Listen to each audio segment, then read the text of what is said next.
नमस्कार दोस्तों, जय श्री राम, हर हर महादेव।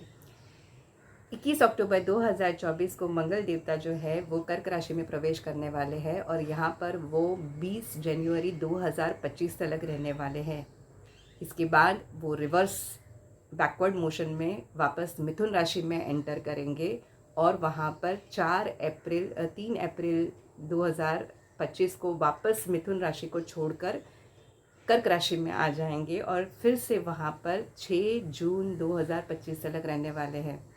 देखिए, मंगल देवता को जनरली एक राशि ट्रैवल करने के लिए 45 डेज़ लगते हैं, बट इस बार वो बहुत लंबे समय के लिए कर्क और मिथुन के बीच में बैक एंड फोर्थ होने वाले हैं और अपना अधिकतर समय जो है वो कर्क राशि में बिताने वाले हैं।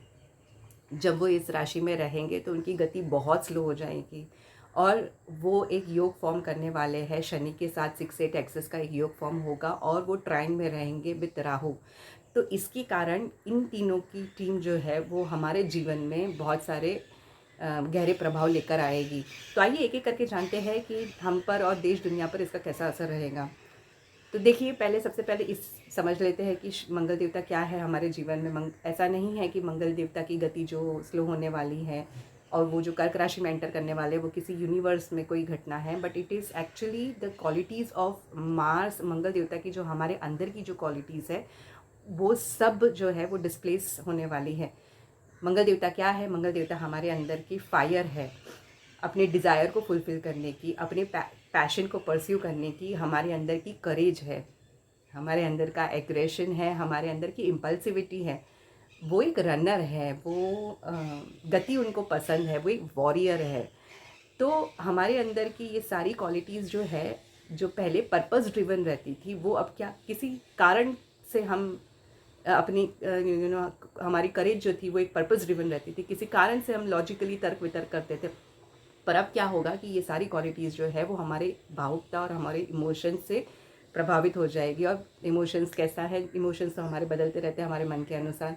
तो इसीलिए हम इस पूरे पीरियड के टाइम पे हमें ऐसा फील होगा कि हमारी एनर्जी काफ़ी डिस्प्लेस है। इसको हम कैसे मैनेज करेंगे, आइए देखते हैं। पहले जानते हैं कि जनरली क्या ये इसका प्रभाव रहेगा। देखिए, शनि देव जो है वो हमारे जॉब और प्रोफेशन के कारक है। राहु जो है वो हमारे सडन चेंजेस दे देता है, कुछ छुपा लेते हैं और अचानक से फिर वो दिखा देते हैं। तो और मंगल देवता जो है वो हमारी करेज है, हमारी प्रॉपर्टी रिलेटेड सारे सिग्निफिकेशन जो है वो मंगल देवता से हमें मिलते हैं। तो इसकी वजह से क्या हो सकता है कि आपके इमोशनल आउटबर्स्ट की वजह से आपके जॉब और प्रोफेशन में सडनली कोई सिचुएशन अराइज हो जाए, कोई चेंज की, या किसी चेंज को लेकर आप इतने इमोशनल हो गए हो कि आप जॉब और प्रोफेशन में अपना इमोशनल आउटबर्स्ट करके अपनी सिचुएशन को थोड़ा ऑकवर्ड बना लोगे। ऐसा भी हो सकता है कि आप किसी प्रॉपर्टी डीलिंग के लिए जा रहे हो, आप प्रॉपर्टी खरीदने जा रहे हो, आप प्रॉपर्टी बेचने जा रहे हो, तो उसके अंदर जो डील और जो टर्म्स है वो आपको क्लियरली अभी इस समय ना दिखाई दे। प्रॉपर्टी अभी आपको ठीक लग रही हो, लेकिन थोड़े ही समय बाद जब कर्क से सिंह राशि में चले जाएंगे तब आपको लगेगा कि अरे ये तो मैंने देखा ही नहीं, अरे ये तो हमको पता ही नहीं था। तो be careful in these areas of your life, क्योंकि ऐसा हो सकता है कि यहाँ पर आप गलत डिसीजन ले लो। मंगल देवता हमारे अंदर जो है from physical health point of view हमारे बोन मैरो को रिप्रेजेंट करते हैं, ब्लड को रिप्रेजेंट करते हैं। और इसके कारण जो विमेन में जो है वो मेंस्ट्रुअल साइकिल को रिप्रेजेंट करते हैं। तो इसके कारण इन सारे एरियाज़ में आपको हेल्थ इश्यूज़ अगर ऑलरेडी आप फेस कर रहे हो तो आपको दिक्कत आ सकती है। अगर कोई इंजरी हो गई तो ब्लड लॉस बहुत ज़्यादा हो सकता है, इसीलिए इस समय बहुत केयरफुली आप व्हीकल्स को ड्राइव करिएगा। और इस समय जो है generally lungs chest related, chest area में और लंग्स में ना ड्राइनेस फील होगा। इसीलिए क्या होगा कि अस्थमा पेशेंट है, इनको तकलीफ़ हो सकती है। चेस्ट और लंग संबंधित कोई इशू ऑलरेडी अगर आप फेस कर रहे हो, उससे रिलेटेड कोई डिजीज़ या इलनेस आप फेस कर रहे हो, तो आपको केयरफुल रहने की ज़रूरत है। इस समय जो है डिस्प्यूट से बचने का समय है, क्योंकि it will go out of proportion, क्योंकि राहु का इस पे इन्फ्लुएंस रहने वाला है। देखिए, इसका सबसे ज़्यादा प्रभाव जो है वो मेष, वृश्चिक, धनु, कुंभ और लियो, सिंह और कर्क राशि पर रहने वाला है। और उनके ऊपर जिनकी मंगल की दशा या अंतर्दशा चल रही हो, हम सब पे ही इसका प्रभाव रहेगा, लेकिन इंटेंसिटी डिफर करेगी डिपेंडिंग अपॉन हमारे खुद की पर्सनल हॉरोस्कोप पर हमारी क्या दशा चल रही है। बट जनरली इन राशियों के लिए ये थोड़ा ज़्यादा चैलेंजिंग होगा। देखिए, कंट्री लेवल पे ये इंडिया के थर्ड हाउस में जो है ये गोचर होने वाला है। थर्ड हाउस में बहुत सारे प्लैनेट्स हैं हमारे इंडिया के चार्ट में।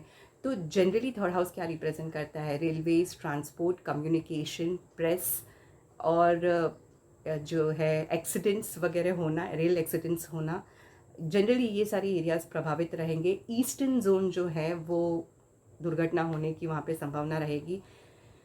और हमारे रिलेशनशिप विद नेबरिंग कंट्रीज़, क्योंकि इसमें शनि देव और राहु भी रोल प्ले करने वाले हैं, इसीलिए फॉरेन इन्फ्लुएंस की वजह से मास में, पब्लिक में एक certain kind of disappointment, unpleasantness, like ऐसा तनाव सा बना रहेगा।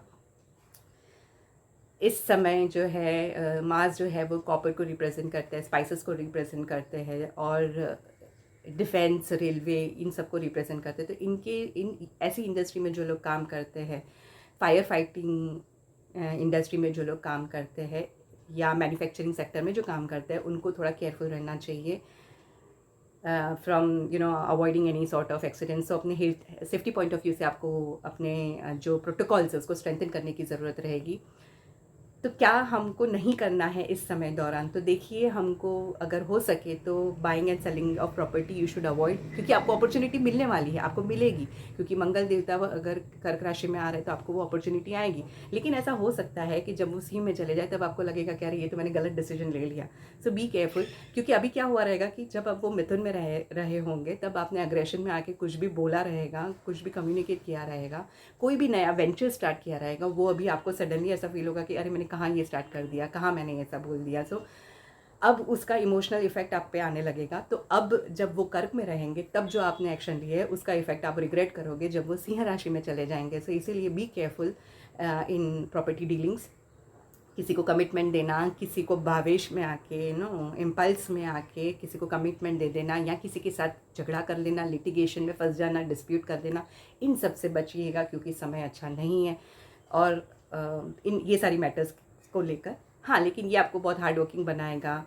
और आपको एक ये जो है, अब ये तो हमने देख लिया कि क्या नहीं करना चाहिए, बट क्या करना चाहिए। तो देखो, ये पीरियड जो है ना, मंगल जो है वो हमारे अंदर की मैस्कुलिन एनर्जी है, और अब वो जाने वाली है फेमिनाइन एरिया में हम अपना रोल प्ले करने के लिए। तो हमको क्या करना है? हमको भी, जब हम कोई एक्शन ले रहे हैं और कोई डिसीजन ले रहे हैं, तो हमको भी फेमिनाइन पॉइंट ऑफ व्यू से सोचना पड़ेगा। मैस्कुलिन जो है वो फायर एनर्जी है, वो कर दिखाना चाहती है, बस करना है उसको।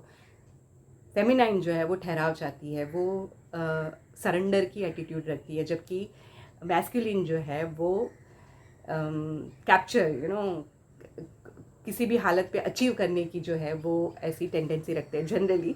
तो आपको क्या करना होगा कि इस सिचुएशन में जब भी आप कोई चेंजेस या चैलेंजेस फेस करो, क्योंकि होने वाला है, जब राहु अपने रोल प्ले करेंगे, शनि देव अपने रोल प्ले करेंगे, तो आपको ऐसी सिचुएशन आएगी आपकी लाइफ में।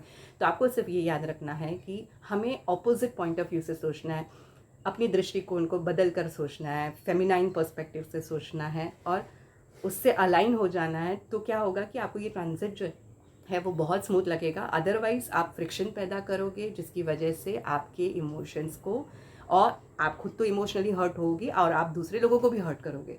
सो be careful during this period. आने वाले टाइम में हम हर एक ज़ोडिएक साइन के लिए देखेंगे कि इसका क्या प्रभाव रहेगा। तब तक के लिए अगर वीडियो पसंद आया हो तो लाइक करिएगा। Thank you so much. जय श्री राम, हर हर महादेव। मिलते हैं नेक्स्ट वीडियो में। बाय।